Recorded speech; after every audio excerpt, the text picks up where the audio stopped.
Karena kondisi gula darah waktu itu saya masih tinggi sekali, sekitar 400.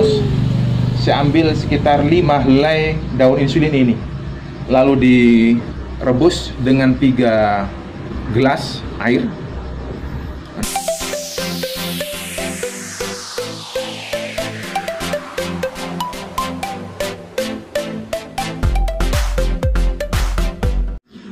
Assalamualaikum warahmatullahi wabarakatuh.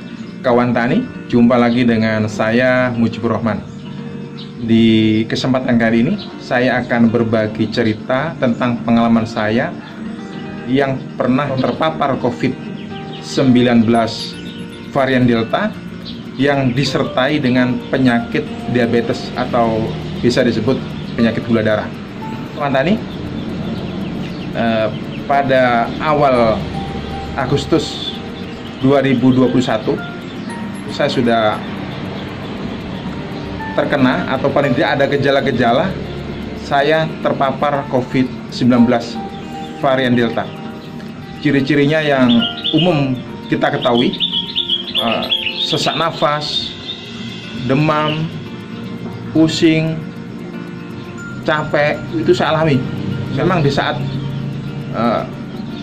bulan-bulan tersebut itu memang varian Delta itu sudah mengejala. Jadi setelah terpapar itu saya ada memang yang menyarankan langsung ke rumah sakit, tapi saya pribadi saya takut gitu. Kenapa? Karena seperti kita lihat di medsos itu kan, karena nanti kalau di rumah sakit kita diisolasi, keluarga terdekat tidak boleh mendampingi dan sebagainya. Itu yang menyebabkan saya mungkin biar saya dirawat di rumah saja, apapun kondisinya. Itu yang saya alami. Jadi gejala saya itu paling berat itu sejak tanggal 4 Agustus 2021. Dalam perjalanan itu sesak nafas sudah parah memang sebenarnya. Sampai ada keluarga terdekat yang punya tabung oksigen, sampai saya dibawakan itu di rumah untuk membantu bernafas. Berkali-kali diisi tabung, sampai mungkin 5 hari saya dibantu nafas pakai tabung, tapi gejalanya tetap tidak ada perubahan. Kondisi saya tetap pusing, lemas, susah penanganannya. Akhirnya diambil kesimpulan oleh keluarga terdekat, terutama istri, ini solusinya harus ke rumah sakit, karena biar ada penanganan yang cepat, ada penanganan yang tepat. Karena kalau di rumah kan mungkin bisa ditangani, tapi kan tidak cepat dan tidak tepat. Kita berangkat ke rumah sakit jam 10 malam. Ke rumah sakit yang pertama, diperiksa, sempat juga di ronsen, memang ada bercak hitam di paru-paru. Diperiksa saturasi oksigen, itu sudah kisaran sudah mencapai 76, jadi sangat rendah sekali. Saya setelah ingin cepat dirawat situ biar tidak kemana-mana, tapi karena sudah penuh kondisi kamar, kita disarankan untuk pindah ke rumah sakit yang kedua. Akhirnya pada sekitar jam setengah 12 malam, tetap di tanggal 16 Agustus itu, kita pindah lagi ke rumah sakit kedua.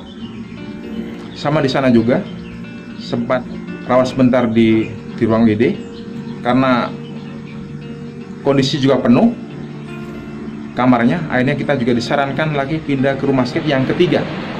Itu kita lakukan sekitar jam 2 tanggal 17 Agustus 2021.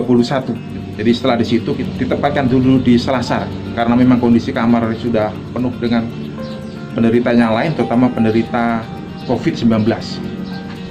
Ya.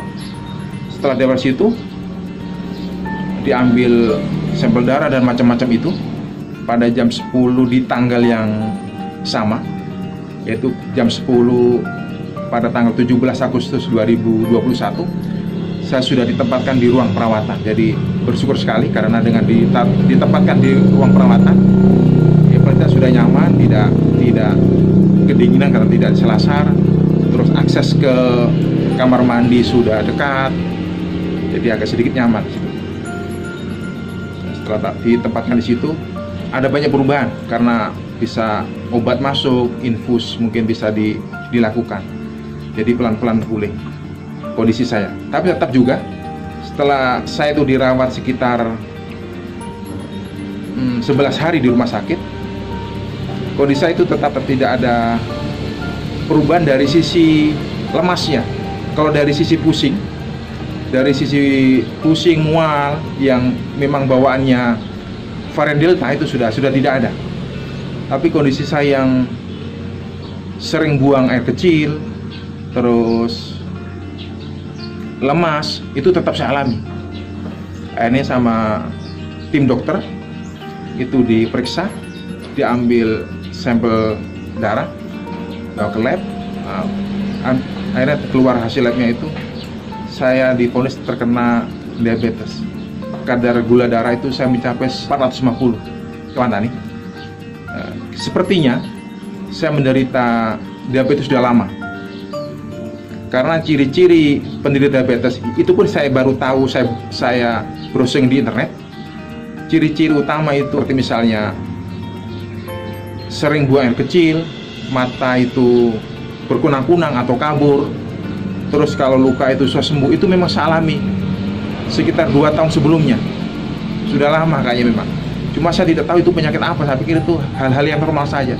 Saya tidak perhatikan itu. Saya abai memang. Terus terang saya memang abai. Saya tidak pernah kontrol secara rutin ke dokter, tidak pernah general check up. Karena saya pikir itu kondisi yang biasa-biasa saja. Datonya memang menjadi bumerang kalau kita tidak kontrol secara rutin. Jadi ada gejala-gejala diabetes itu, sama dokter diresepkan obat-obat diabetes. Seperti misalnya sebelum makan kita harus suntik insulin 1 jam sebelum makan pagi, makan siang, makan sore. Terus itu setelah beberapa hari tetap juga tidak ada perubahan. Ada perubahan tapi bisa naik turun. Kadar gula darah itu yang pertama itu 450, turun 400, 380, atau mungkin karena makan salah naik lagi 400. Jadi dalam 11 hari di rumah sakit itu naik turun begitu.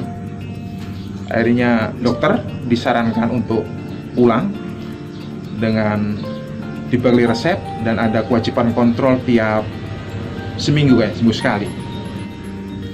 Pulang ke rumah, sempat juga kontrol 1 kali ke dokter. 2 hari setelah dari pulang ke rumah itu saya kontrol, tetap juga gula darah tetap saya tinggi. Akhirnya setelah pulang ke rumah sekitar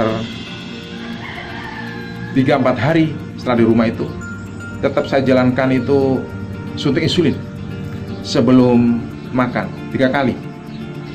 Gula darah tetap tidak ada perubahan. Akhirnya oleh keluarga terdekat yang kebetulan itu juga menderita gula darah, disarankan untuk coba minum ramuan herbal, yaitu daun insulin. Ini kawan Tani contoh tamidulin yang akhirnya saya dikasih daun insulin. Tapi ini kan saya dikasih bibitnya dulu. Saya dikasih bibit 3 batang pendek ini sekitar 10 sentian. Saya dikasih 3 batang dulu yang saya tanam di sini. Ini jadi sekian banyak.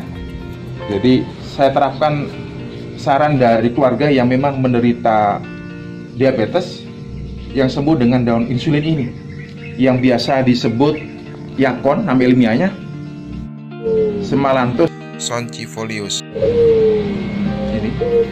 Jadi karena kondisi gula darah waktu itu saya masih tinggi sekali, sekitar 400, saya ambil sekitar 5 helai daun insulin ini, lalu direbus dengan 3 gelas air sampai tersisa 1 gelas. Itu saya minum di saat pagi sebelum saya makan dan malam hari sebelum saya tidur. Terus kontrol gula darah saya kontrol juga tiap pagi, dan alhamdulillah ada perubahan yang signifikan atau malah dibilang drastis. Turunnya sangat berarti sekali. Jadi mungkin bisa dari 400 menjadi 350, 2 hari lagi bisa menjadi 300, 250, 200, cepat turunnya, cepat sampai 150. Dalam kondisi sekarang ini, detik ini kan tetap saya kontrol juga gula darah saya walaupun tidak tiap hari. Tiap minggu saya kontrol gula darah kisaran 120, jadi kondisi normal. Nah, dalam kondisi normal begini tetap saya konsumsi insulin walaupun tidak tiap hari. Jadi biasanya saya konsumsi mungkin seminggu sekali atau paling 5 helai, yang penting tidak tiap hari. Jadi itu kawan tani. Walaupun mungkin kita sudah dapat obat yang mujarab ini untuk mengatasi diabetes yang kita alami, tetap untuk mengontrol kadar gula darah kita tetap harus menjalankan pola hidup sehat. Karena walaupun ada obatnya, tetap kita harus mengontrol makanan dan pola hidup kita. Itu harus kita jalankan. Tidak bisa kita mengenal obat lalu kita mengabaikan makanan dan pola hidup sehat. Itu akan mencelakakan kita. Akan kambuh terus itu kita punya penyakit diabetes. Jadi pengalaman pribadi yang saya lakukan, tetap saya sudah sama sekali tidak mengkonsumsi gula pasir, goreng-gorengan juga saya kurangi, terus makanan yang mengandung karbohidrat juga saya kurangi. Saya lebih banyak saya konsumsi sayuran, itu saya lakukan. Terus kita, karena saya mungkin sudah berumur, olahraga yang bersifat berat tidak saya lakukan juga, mungkin olahraga ringan-ringan seperti mungkin kita jalan pagi atau mungkin kita aktivitas ringan-ringan di rumah seperti berkebun, seperti yang saya lakukan ini.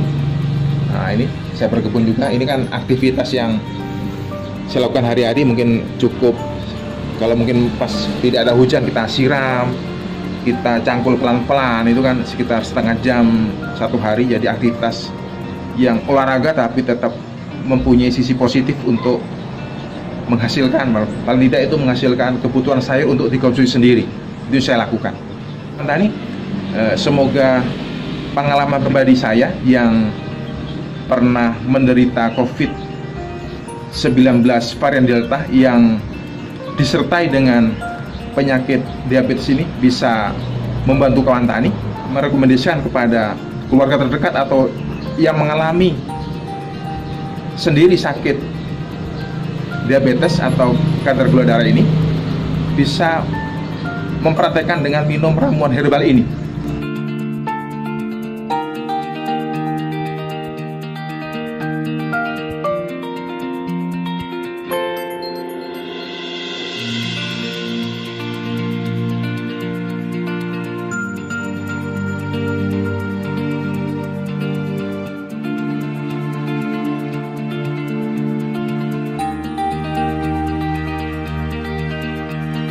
Oke kawan tani, semoga pengalaman pribadi saya ini bisa bermanfaat bagi kawan tani semuanya. Sekian, Assalamualaikum warahmatullahi wabarakatuh.